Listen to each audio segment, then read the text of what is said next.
राधे, जय श्री कृष्णा। आप सभी का मेरे चैनल पर स्वागत है। आज तो बहुत सर्दी है। आज तो इतनी सर्दी है ना कि मेरा तो मन नहीं कर रहा था कि मैं बच्चों को आज स्नान करवाऊं, पर फिर भी मैंने करवाया। तो जब बारी आई इनकी पोशाक की, तो इन्होंने आज मुझे बहुत सताया है। ये तीनों ही इतने नटखट है ना कि एक बार जो मैंने पोशाक निकाली वो तो ये पहन ही नहीं रहे थे, दूसरी निकाली, फिर तीसरी निकाली, फिर एक जने पहनी। फिर जब नेक्स्ट टाइम जब पहले तो मैंने नहलाया, स्नान कराया श्री जी को, तो उन्होंने भी तीसरी बार पहनी। फिर मैंने स्नान करवाया गोपू को, तो उसने भी ऐसा ही किया। तो उसने तो चौथी ड्रेस पहनी जा कर के। वो इतना सारा ही मेरा ना, सारी ड्रेसेस निकाल निकाल कर मैंने पूरा कमरा भर दिया था, पूरी जगह भरी हुई थी। तो कोई इनके पसंद ही नहीं आ रही थी। पहले मैंने तीनों के लिए जो ड्रेस निकाली थी ना एक एक, वो इन्होंने नहीं पहनी। तो इनको एक जैसी ड्रेस निकाल के रखी हुई थी, तो वो नहीं पहनी, ज़िद करके तीनों ने अलग अलग ड्रेस पहनी है। तो फिर इनको आज मैं आपको बताऊं पहले तो कि सुबह इनको मैंने जब उठाया, आज मैंने लेट ही उठाया था, आठ आठ तो बज ही चुके थे। तो फिर मैंने इन्हें सबसे पहले गर्म पानी पिलाया। उसके बाद फिर मैंने इन्हें दूध और ड्राई फ्रूट लिया। उसके बाद पप्पू तो इतना हंसमुख है ना, ये हंसता ही रहता है। तो श्री जी भी हंसती है बहुत ज़्यादा। तो इतनी खुश है कि इनको देखकर मुझे ऐसा लगता है कि जैसे ये पता नहीं कैसा, मतलब फील, अलग सी फीलिंग होती है। और ये लड्डू को पाला ना, इसकी ये बोलता तो फेस भी नहीं इनका, मुझे जब मैं नहला रही थी तो मुझे इतना डर लग रहा था कि मेरे हाथ से गिर ना जाए। तो मैं आपको ये भी कहना चाहूँगी कि इनकी बहुत ही साम संभाल होती है। ये गिरने नहीं चाहिए बस हाथ से। अगर ये गिर जाएँ तो इनका अगर कोई विग्रह को अगर कुछ नुकसान हो जाए तो सोचो कि कैसे होगा। ये सोच सोच कर ही मैं इतना डरती हूँ ना, इनको संभाल संभाल के रखती हूँ। इनकी बहुत ही ज़्यादा संभाल करनी पड़ती है। तो जब फिर मैंने इनको नहलाया, नहला के उनकी पोशाक वगैरह पहना दी, तो उसके बाद मैं इत्र इनको लगाने लगी थी। तो क्योंकि आजकल आपको पता ही है सर्दी है, तो सर्दियों में तो हम लोग चंदन का इस्तेमाल तो करते नहीं हैं, ठंडा होता है क्योंकि चंदन।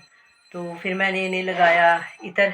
आज मैं आपको ना एक चीज़ और बताना चाहूँगी कि ये जो इत्र है ना, वो हमें कभी भी बाज़ार से नहीं लेना चाहिए, क्योंकि बाज़ार में आप खुद सोचो कि 10-20 रुपए का इत्र होता है। तो 10-20 रुपए में क्या ही आता है, तो कितना ही ओरिजिनल होगा। दुकान वाले तो कहते हैं कि नहीं ओरिजिनल है, लेकिन नहीं, हमें नहीं यूज़ करना चाहिए, क्योंकि इन्हें जब हम वो लगाएंगे तो इनके विग्रह को नुकसान हो सकता है। तो मैं आपको बताऊंगी कि ये जो इत्र है, मैंने ये ऑनलाइन ऑर्डर किया था। एक केसर है और दूसरा समामा।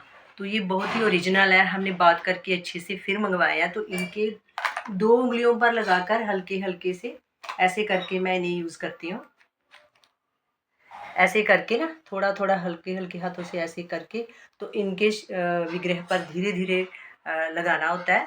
तो श्री जी के तो बस इनके हस्त कमल और चरण कमल पे ही लगाती हूँ। बाकी तो इनका ऑलरेडी श्रृंगार हुआ हुआ है, तो बाकी फेस पे तो लगाना नहीं होता। तो लड्डू जो दोनों है उनके तो फेस छोड़कर बाकी सारी बॉडी पर हल्के हल्के हाथों से ऐसे ऐसे मालिश करनी चाहिए। क्योंकि आजकल सर्दी का मौसम है, तो चंदन तो लगाना नहीं होता। पहले तो जब सर्दी नहीं थी, गर्मियों में मैं इन्हें नहलाती थी, तो चंदन का यूज़ करती थी, तो इनका फेस बड़ा ही साफ़ होता था, ज़्यादा ही कुछ चमकता था जैसे। तो आज क्योंकि अब तो मतलब सर्दियों का मौसम है, तो मैं यूज़ नहीं करती, चंदन का यूज़ नहीं कर पाती हूँ। तो फिर मैं ऐसे सादे पानी से इनको स्नान करवा के, कभी थोड़ा थोड़ा अगर लगाना भी है चंदन, तो फेस पर थोड़ा थोड़ा इनके लगा देती हूँ।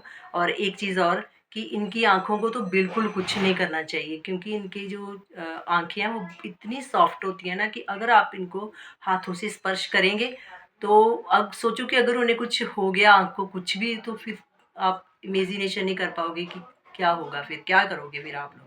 इसलिए जब भी कभी नहलाना हो इनको, जब स्नान कराना है, तो ऊपर से हल्का हल्का पानी जो है, जल है जो, वो करके, तो फिर धीरे धीरे अपने आप ही जो आँखों में से जो भी हम इनको अगर चंदन लगाते हैं, या कुछ भी अगर हम कच्चे दूध का इस्तेमाल करते हैं, कुछ भी अगर हम लगाते हैं, तो वो धीरे धीरे नीचे को अपने आप ही आ जाता है। जैसे हम लोग भी अगर अपना फेस धोते हैं, तो हम कोई आँखों को ज़्यादा थोड़ी ना मतलब साफ़ करते हैं। तो इसी तरह ये तो बच्चे हैं, इनकी जो विग्रह है बड़ा ही सॉफ्ट होता है, इसकी इतनी संभाल होती है ना, इतना मुश्किल होता है ना, कि इनका बहुत ही ज़्यादा ध्यान रखना पड़ता है। जैसे कि जनवरी में तो सर्दी इतनी बढ़ गई है ना, तो हम लोगों को इतनी सर्दी लगती है, हम लोग हीटर लेते हैं या कुछ बॉटल लेते हैं, तो इन्हें भी ठंड लगती है। तो मैं इसके लिए मैंने क्या किया है कि ये जो बॉटल है ना, ये आप लोगों को आसानी से मार्केट से मिल जाएगी। तो मैं इसे गर्म करके, इलेक्ट्रॉनिक है ये, तो यहाँ रख देती हूँ ऐसे तीनों के पास।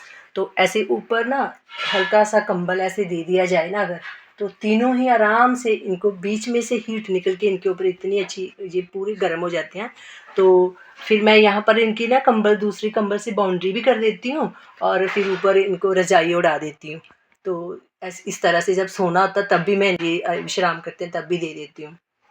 आज मैंने आपको इत्र और बॉटल के बारे में बताया। इसी तरह से मैं और भी लड्डू गोपाल के विषय में ज़रूरी बातें बताती रहा करूँगी। आप मेरे साथ मेरे चैनल पर जुड़े रहिए। आज के लिए इतना ही। अगर वीडियो पसंद आए तो मेरे चैनल को सब्सक्राइब करें, लाइक करें, और अगर कोई भूल हो गई हो मुझसे तो मुझे क्षमा करें, और अगर कोई सुझाव देना हो तो कमेंट बॉक्स में ज़रूर लिखें। राधे राधे, जय श्री कृष्णा।